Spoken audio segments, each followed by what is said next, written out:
कर्म फल प्रदाता शनिदेव 12 फरवरी से 13 डिग्री में अस्त अवस्था में चल रहे हैं और अभी 17 मार्च सन 2024 की सुबह 4:40 में उदय अवस्था में आ जाएंगे और वो भी 17 डिग्री में।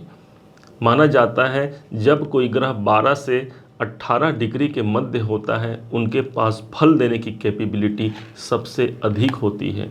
उस हिसाब से क्या ये शनिदेव हमारे जीवन में कोई बड़ा तूफान लाएंगे, क्या परेशानियां आएंगी, क्या विपत्तियां आएंगी या फिर हमारे जीवन में खुशियों की सौगात आएगी।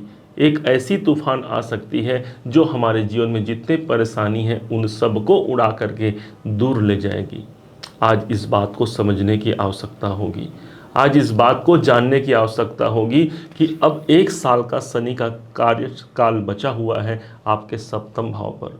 सिंह लगन के अनुसार, सिंह राशि के अनुसार जब वो सप्तम भाव पर गोचरवश आए हुए हैं, ये इनके अंदर एक ऐसी कैपेसिटी है शनि देवता के अंदर जो आपके कार्य को दिन प्रतिदिन आगे बढ़ा जाए। शनि को माना गया है कर्म के कारक, अर्थात भगवान देवाधिदेव महादेव ने इसे दंड नायक और कर्म के स्वामी बनाया हुआ है।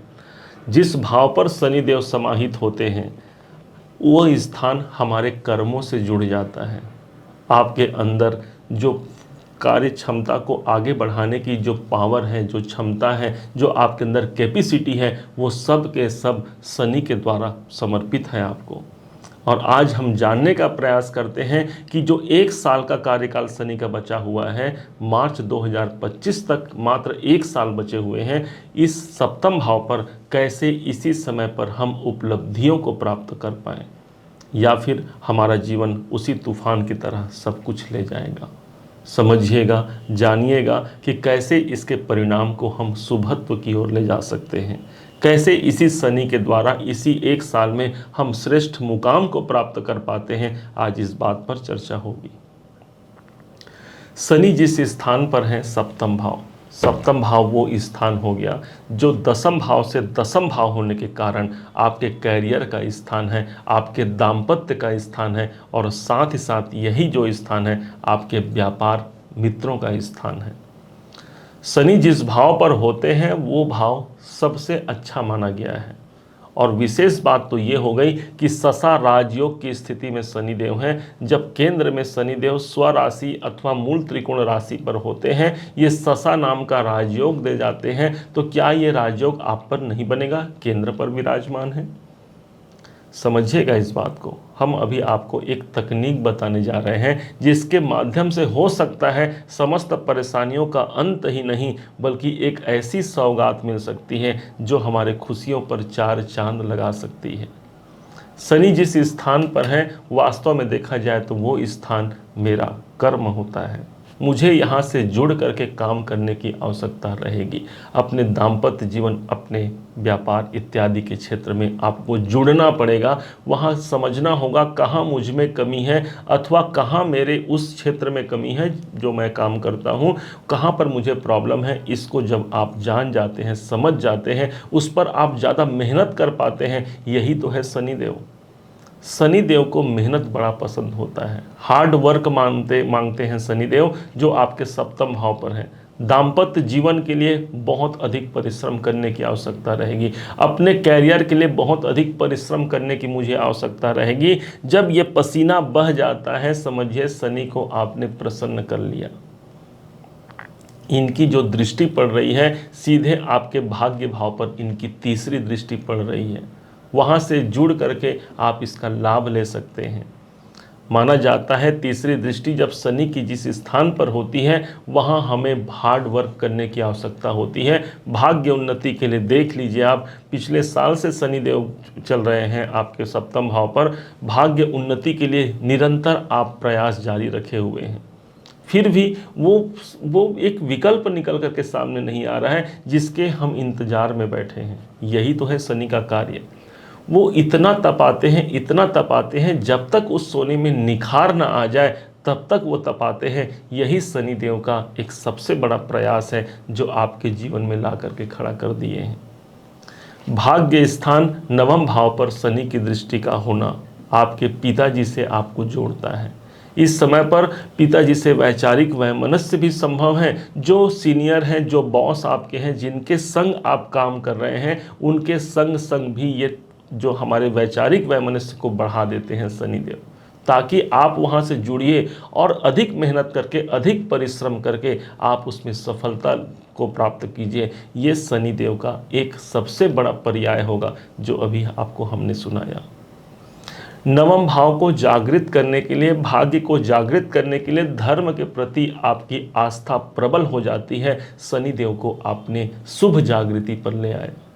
इस समय पर धर्म के प्रति आपकी आस्था, नवम भाव हमारे धर्म का होता है, हमारे आध्यात्मिक क्रियाकलापों का होता है। वहाँ से जुड़ना मात्र आपके संकल्पों की पूर्ति करा जाएगा, इस बात को आप जानिएगा।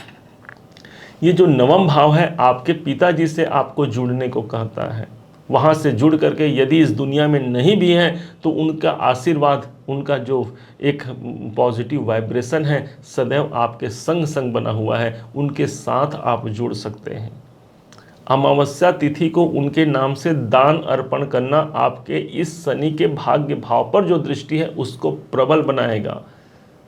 इस समय पर अपने कल्चर से जुड़ना है। नवम भाव हमारा कल्चर होता है। हम लाख आज आधुनिक युग में जी रहे हैं, लेकिन जब तक हम अपने कल्चर को स्वीकार नहीं करेंगे, अपनी संस्कृति को स्वीकार नहीं करेंगे, उस पर चलेंगे नहीं, तब तक ये शनिदेव हमें शुभ परिणाम नहीं देंगे। इसके बाद शनि की एक दृष्टि पड़ती है स्वयं आपकी अपनी राशि पर। आपके लग्न पर शनि की दृष्टि है, इसका मतलब ही हो गया कि मुझे शांति से नहीं बैठना है। देख लीजिए, एक घड़ी आधो घड़ी, एक पल का आराम नहीं है। कोई ना कोई एक कार्य सामने खड़ा है, एक कार्य मैंने पूर्ण किया है, दूसरा दायित्व तो मेरे अंदर है। यही तो उत्तरदायित्व का निर्वहन कराने के लिए शनि देवता सप्तम में है, जिनकी दृष्टि आपके लग्न पर पड़ रही है। कभी परिवार का दायित्व होना, कभी काम धंधों का दायित्व होना, तो कभी किसी अन्य माध्यम से वो दायित्वों को हमें प्रदान करते हैं, एक ऐसी संभावना को प्रदान करते हैं कि भाई अब तुम इस कार्य से विमुख मत हो, कोई ना कोई एक नया चैलेंज जरूर दे जाएंगे। और यही स्थान जो लग्न है आपका स्वयं का शरीर होता है। शरीर को फिट रखने के लिए, शरीर को चलाने के लिए आप ज़्यादा मेहनत करेंगे। 100 डिग्री का बुखार है, इसके बाद भी आप काम पर जाएंगे। यदि आप ऐसा कर रहे हैं तो शनिदेव आपके नियंत्रण में है। शनिदेव आपको बहुत जल्दी श्रेष्ठ परिणाम दिला सकते हैं। इस लगन पर दृष्टि का एक सबसे बड़ा उपचार यही होगा कि अपने फिजिकल एक्टिविटीज़ पर आपको ध्यान देने की आवश्यकता है, क्योंकि लग्न मेरा शरीर है। कहाँ मुझे काम करना है, मेहनत करना है, कैसे मैं अपने आप को फिट रख सकता हूँ, ये शनि का दायित्व आपको दिया गया है, जिससे यदि मैं विमुख होता हूँ तो शनि का पनिशमेंट मुझे प्राप्त होता है। इसलिए इस समय पर अपने आप को फिट रखने का प्रयास कीजिए। यदि हम मॉर्निंग वॉक भी करते हैं वो सब शनि से है, मतलब कुछ भी हम फिजिकल वर्क करते हैं वो सब के सब शनि के अंतर्गत आते हैं, मतलब शनि को हमने स्ट्रॉन्ग कर लिया। और यही स्थान हो गया आपके स्वयं प्रतिष्ठा का, और यही शनिदेव एक प्रतिष्ठापूर्ण अवसर को आपको प्रदान करता है। उस दायित्व को आपको जरूर दिलाएगा जो एक प्रतिष्ठा से परिपूर्ण है। शनि के पास जो इनकी 10वीं दृष्टि है वो इसी समय पर 1 साल का समय बचा हुआ है शनि का। इनकी 10वीं दृष्टि आपके चतुर्थ भाव पर जाती है। चतुर्थ स्थान वो स्थान हो गया जो मेरे भूमि, भवन, वाहन, मकान, मेरे नेटिव प्लेस का है। इस समय पर आपको उनसे प्रेम हो जाएगा। आप अधिक वहाँ पर काम करेंगे, अपने परिवार के लिए सबसे ज़्यादा आप काम करेंगे इस टाइम पर, क्योंकि काल पुरुष की जो कुंडली होती है इसके अनुसार जो 10म भाव होता है वो कर्म का स्थान होता है, मतलब मुझे वहाँ से जुड़ करके ही सफलता मिलेगी। यदि मैं परिवार की जिम्मेदारियों से विमुख होता हूँ, शनिदेव आपको 100% परिणाम नहीं देंगे। यदि आज मेरे जीवन में दुख समस्या बनी हुई है, क्योंकि चतुर्थ भाव जो होता है हमारी मानसिक शांति का होता है, शनि की दृष्टि है, मानसिक शांति नहीं देंगे। इसका मतलब क्या, मुझे कभी मानसिक शांति नहीं मिलेगा? विचार कीजिए। आप यदि आज कोई पौधा आप रोपित करते हैं तो क्या कल उसका फल मिलता है? क्या साल भर में उसका फल मिलता है? नहीं। एक लंबे अवधि के बाद वो छोटा सा पौधा एक पेड़ बनता है, उसके बाद उसमें फल लगते हैं जिसको हम पाते हैं या हमारे बाल बच्चे उनको प्राप्त करते हैं। अर्थात समय तो लगता है। इस शनि के कार्य को समझना है तो हमें एक समय को देना ही पड़ेगा। कोई शॉर्टकट तरीका नहीं है शनि को प्रसन्न करने का। राहु के पास है एक शॉर्टकट तरीका, वो आपको एक शॉर्टकट प्रदान करते हैं, भाई जल्दी मंजिल को पालो, ये कार्य करो। लेकिन शनि बोलते हैं एक लंबे अवधि के ग्रह हैं, भाई जितना विलंब लग रहा है उतना ज़्यादा वो सोना निखर करके सामने आएगा। समझिए जरा कितनी बड़ी उसको आप समझ सकते हैं कितना ज़्यादा आपकी सफलता का वो द्योतक हो सकता है। एक हीरे की पहचान एक जौहरी ही कर सकता है, उसी प्रकार से आपके अंदर वो पहचान करने की सामर्थ्यता आपको भगवान ने दिया हुआ है। आपके जो शनि देवता है इनकी चतुर्थ दृष्टि है, वो ये दिखाना चाह रही है कि भाई शांति से इस समय पर मत रहो, अपने कार्य पर सदैव प्रेरित रहो, अपने कार्य को सदैव निष्पादित करते रहो, मैं तुम्हारे साथ खड़ा हूँ। जिस समय तक मेरे शरीर से पसीना नहीं छूटेगा तब तक ये शनि प्रसन्न नहीं होते। इसी कारण से आपने सुना होगा जितने लेबर वर्ग के लोग हैं, जो मजदूर हैं, इन सबको शनि का स्थान माना गया है। जो रेल लाइन है ये सब शनि के स्थान होते हैं। अर्थात कोई भी कार्य जो लंबे अवधि तक चलने वाला हो, जिसमें संघर्ष हो, जिसमें पसीना हो, वो सब शनि के अंदर आता है। इसका मतलब ही हो गया कि इस शनि के द्वारा मुझे आज संघर्ष मिल रहा है, इसका मतलब आने वाला कल मेरे जीवन में परिवर्तनकारी होगा। विचार कीजिए जरा कि 25 मार्च 2025 में शनि देवता जब आपके सप्तम भाव से जाएंगे तो किस स्थान पर आएंगे? भाई आपके अष्टम भाव पर आएंगे। अष्टम भाव परिवर्तन का होता है। इस कारण से हो सकता है आज, हो सकता है कल, या हो सकता है साल भर, आपका एम, आपका लक्ष्य इतने कम समय का नहीं होना चाहिए। आपका जो लक्ष्य है वो दीर्घकाल होना चाहिए। ये शनिदेव लंबित करते हैं किसी कार्य को। जब भी शनि देवता प्रदान करते हैं ना, बहुत धीरे धीरे देते हैं, और जब लेते हैं तो भी बड़े धीरे धीरे लेते हैं। यही शनि देवता का सबसे बड़ा स्वरूप है। जिसको हमने जान लिया तो समझिए शनि को हमने आधा जंग तो हमने ऐसे ही जीत लिया। प्रश्न उठता है शनि देव को भाई इसके शुभ प्रभाव को कैसे बढ़ाया जाए और इनके जो विपरीत प्रभाव हैं उनको कैसे कम किया जाए, क्योंकि अब ये जागृति अवस्था में आ गए हैं।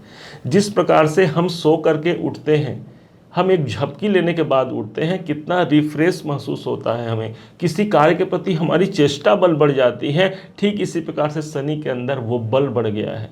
अर्थात इस समय हमें सतर्क होने की आवश्यकता है। हमें अपने काम धंधे पर बहुत फोकस्ड होकर के काम करने की आवश्यकता है। अन्यथा ये समय जो 1 साल का समय बचा है वो दसम भाव से दसम भाव होने के कारण बहुत से काम को बिगाड़ सकते हैं।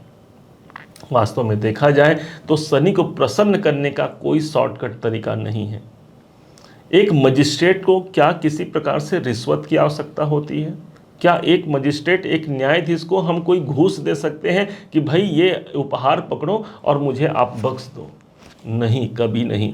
वो मजिस्ट्रेट तो जो तथ्य सामने आएंगे, जो साक्ष्य सामने आएंगे, उनके आधार पर ही वो निर्णय सुनाता है। ठीक इसी प्रकार शनिदेव आपके सबूत को देखेंगे, कितना आपने अपने कर्मों को जिया है, कहाँ कहाँ आपने कर्म किया है, उसके आधार पर आपको एक सर्टिफिकेट मिलेगा जो आपको सफलता के उच्च मुकाम तक ले जाने के लिए यही शनिदेव प्रदान कर सकते हैं।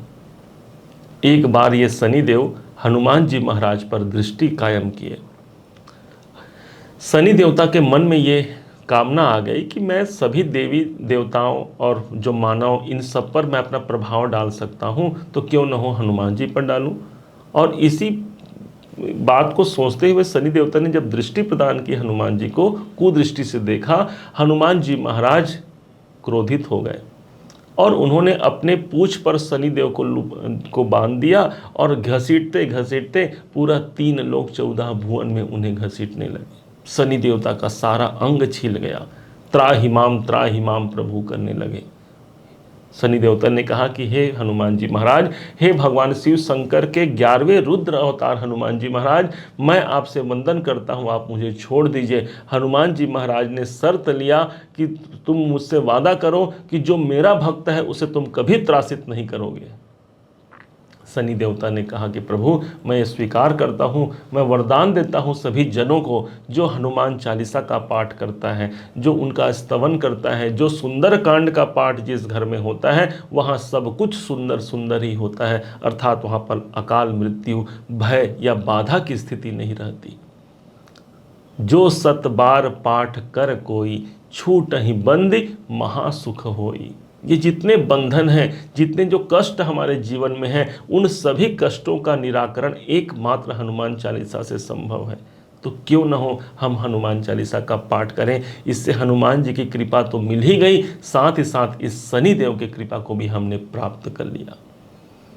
हनुमान जी ने भी एक वरदान दिया शनि देव को कि शनिदेव मैं तुम्हें वरदान देता हूँ, मेरे इस घसीटने के कारण तुम्हारे जो अंग छिल गए हैं ना, जो व्यक्ति शनिवार के दिन पीपल के वृक्ष में तुम्हारे जड़ में, अर्थात शनिवार के दिन पीपल के पेड़ में इनका वास होता है, उसके जड़ में या उनके पेड़ में ही अपना एक लेपन करेगा, तिल तेल अथवा सरसों तेल का लेपन करेगा, ये समझना कि वो लोग तुम पर मलहम लगा रहे हैं, उनको कभी कष्ट मत देना।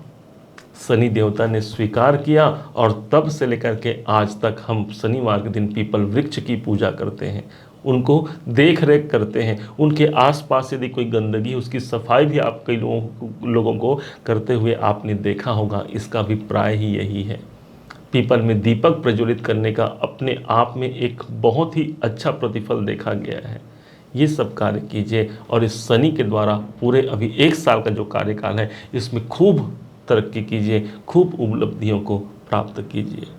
उम्मीद है आप सबने इसे समझा है, आप सबने इसे जाना है। यदि आपने इसे समझा है, जाना है, मेरे समझाने का प्रयास यदि आपको सार्थक लगा हो, मेरे समझाने का तरीका यदि आपको सार्थक लगा हो, तो हर बार की भांति इस बार भी अपना प्यार भरा लाइक और कमेंट करना कभी मत भूलिएगा। बहुत मोटिवेशन मिलता है हमें कि हमने अच्छा कार्य किया है और सिंह लगन, सिंह राशि ने हमें सराहा है। और हाँ, यदि अभी तक आपने चैनल को सब्सक्राइब नहीं किया है, सब्सक्राइब भी कीजिएगा। पुनः एक बार फिर आप सभी का दिवस बहुत मंगलमय हो, इन्हीं शुभकामनाओं के साथ। जय श्री राम।